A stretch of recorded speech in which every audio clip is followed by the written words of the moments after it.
আপনার বাড়িতে যদি আপেল 1 কেজি কিনে যান, আপনি এই পার্টি মনে করবেন আমাদের মুড়া, ডাক্তার সাহেব মুড়া।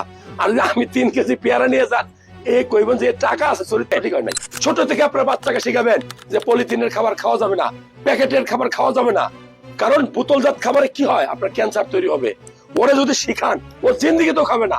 ওরে শিখাবেন যে কাঠবাদাম খেতে হয়, ওরে শিখাবেন যে কিশমিশ খেতে হয়, ওরে শিখাবেন যে বাংলাদেশে যত ফল আছে, পৃথিবীর সেরা ফল বাংলাদেশের।